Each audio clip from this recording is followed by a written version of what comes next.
എങ്ങനെയായിരുന്നു ഒരു സമരത്തിൻ്റെ ഒരു ആസൂത്രണം ഉണ്ടായിരുന്നത്? കാരണം നമുക്കെല്ലാം മെസ്സേജ് വരുന്നത് മല്ലികാർജ്ജുന ഖാർഗെയുടെ വസതിയിൽ അദ്ദേഹത്തിൻ്റെ ബർത്ത്ഡേ ആഘോഷമെന്നാണ്. അപ്പോൾ സ്വാഭാവികമായി നമ്മൾ ചിന്തിക്കുന്നത് ഈ രാജ്യം ഈ തീച്ചുളയിലൂടെ കടന്നു പോകുമ്പോൾ ഒരു സമരത്തിൽ ആയി നിൽക്കുമ്പോൾ കോൺഗ്രസ് ആ സമരത്തിൽ നേരിട്ട് CJPയുടെ സമരത്തിൽ പിന്തുണ കൊടുക്കുന്നുമില്ല, മാറി നിൽക്കുകയാണ് ചെയ്തത്.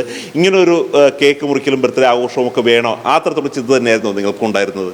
ഞങ്ങൾക്ക് അങ്ങനെ ഒരു മെസ്സേജ്, അതായത് ഒറ്റ കാര്യമുള്ളൂ, ബഹുമാനപ്പെട്ട കോൺഗ്രസ് അധ്യക്ഷൻ്റെ ജന്മദിനമായിരുന്നില്ല. സ്വാഭാവികമായിട്ടും അദ്ദേഹത്തിൻ്റെ വസതിയിൽ എല്ലാവരും ഗ്യാദർ ചെയ്യുക, ഈ പറയപ്പെടുന്ന പോലെ കാര്യങ്ങൾ ഭാവി സ്ട്രാറ്റജി. ഇന്നലെ ഉച്ചയ്ക്ക് പാർലമെൻറ്റ് പിരിഞ്ഞു. അപ്പോൾ പാർലമെൻറ്റ് നടപടികൾ മുന്നോട്ട് പോയിക്കൊണ്ടിരിക്കുന്നതിനിടയിൽ എന്ന് വെച്ച് കഴിഞ്ഞാൽ ഞങ്ങൾ 2 ദിവസമായി പാർലമെൻറ്റിനകത്ത് പ്രക്ഷോഭമാണ്. അപ്പോൾ പാർലമെൻറ്റ് നടപടികൾ 2 മണിക്ക് പിരിഞ്ഞപ്പോൾ അപ്പോഴാണ് മെസ്സേജ് പിരിഞ്ഞ് 3 മണിക്ക് കോൺഗ്രസ് അധ്യക്ഷൻ, അത് ബർത്ത്ഡേക്ക് വേണ്ടിയിട്ടാണോ അല്ലാതെയാണോ എന്നൊന്നും ഞങ്ങളൊന്നും അങ്ങനെയൊന്നും ശ്രദ്ധിച്ചിട്ടില്ല. അങ്ങനെ ഒരു അറിയിപ്പില്ല. ഞങ്ങൾക്ക് കോൺഗ്രസ് അധ്യക്ഷൻ്റെ വീട്ടിലെത്താനുള്ള അറിയിപ്പാണ് കിട്ടിയത്. കോൺഗ്രസ് അധ്യക്ഷൻ്റെ വീട്ടിൽ ഞങ്ങൾ സമ്മേളിച്ചു.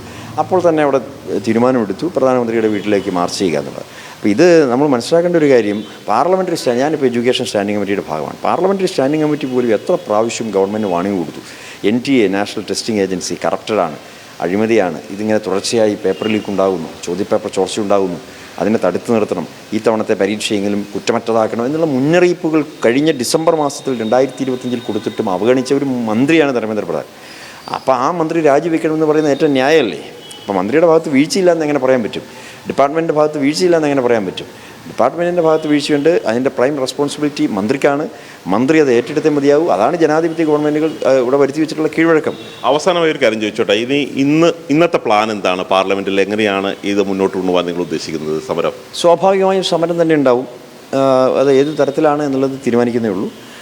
പാർലമെൻറ്റിനുള്ളിൽ നടപടികൾ ബഹിഷ്കരിച്ചുകൊണ്ട് അല്ലെങ്കിൽ നടപടികൾ തടസ്സപ്പെടുത്തിക്കൊണ്ട് ഈ വിഷയത്തെക്കുറിച്ച് ചർച്ച ചെയ്യണം, മന്ത്രി രാജിവെക്കണം എന്നുള്ള ആവശ്യം ഉയർത്തിപ്പിടിച്ചുകൊണ്ടുള്ള സമരം ഉണ്ടാവും.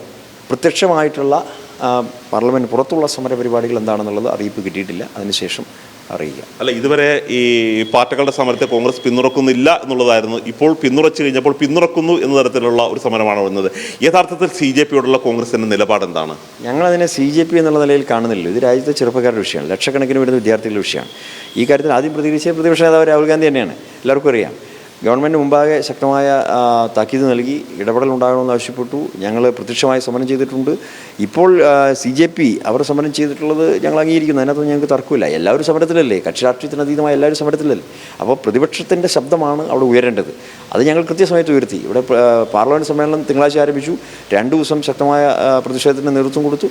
ആ സമയം കിട്ടിയപ്പോൾ ഞങ്ങൾ MP മാർ തന്നെ നേരിട്ട് പ്രത്യക്ഷമായ സമരരംഗത്തേക്ക് രംഗപ്രവേശം ചെയ്തു എന്നുള്ളതാണ്. അപ്പോൾ സമരത്തിൽ നിന്നും 1 ഇഞ്ച് പോലും പിന്നോട്ടില്ല. ധർമ്മേന്ദ്ര പ്രധാൻ്റെ രാജി തന്നെയാണ് പ്രധാനപ്പെട്ട ആവശ്യം. ധർമ്മേന്ദ്ര പ്രധാൻ്റെ ഭാഗത്തുനിന്ന് വലിയ തരത്തിലുള്ള വീഴ്ചകളാണ് വന്നിരിക്കുന്നത്. സർക്കാർ ഇതുവരെ ഈ വിഷയത്തിൽ ചർച്ച ചെയ്യാൻ തയ്യാറാവുന്നില്ല.